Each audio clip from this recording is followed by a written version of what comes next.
Anisany azo lazaina ihany koa fa tena asa sosialy ary manatsara ny fiainam-piarahamonina zany hoe fiarovana ny zon'ny mpanjifa zany satria ny olona eo anivon'ny fiarahamonina dia tsy maintsy manjifa zavatra maro ary mila fiarovana izy amin'izay fotoana izay.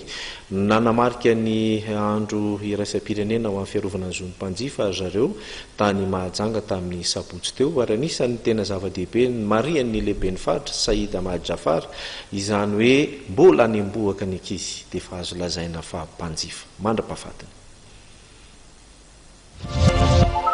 Tamin'ny sabotsy 20 Matsa lasa teo kosa vao nankalazaina ny andro iraisam-pirenena ho an'ny zon'ny mpanjifa tany Mahajanga nambaran'ny lehiben'ny faritra Boeny Saïd Ahmad Jafar fa any ambohaka ny zaza dia lazaina fa mpanjifa ka manana ny zo avy hatrany eo amin'izay lafin'izay no marena ihany koa fa mila avahana tsara ny zon'ny mpanjifa sy ny zon'olombelona ka tsy tokony hafangaro indrindra ho andreo fikambanana miaro ny zon'ny mpanjifa izany.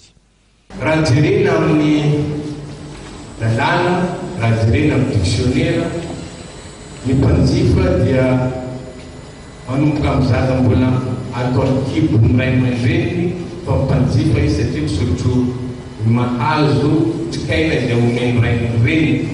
Izany fa mpanjifa zany ny ankizy na izy mbola mifetrisi mo filazana azy mbola fibonyreny mandrapa ialan'ny ain'olombelona tokotany.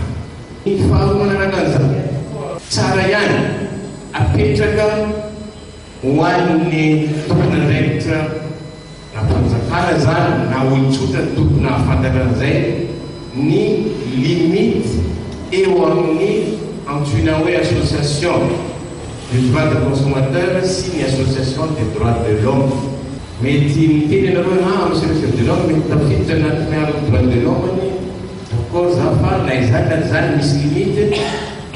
Association des droits de l'homme miaro ny zon'olombelona amin'ny ankapobeny sy ny association des droits des consommateurs miaro ny zon'ny mpanjifa.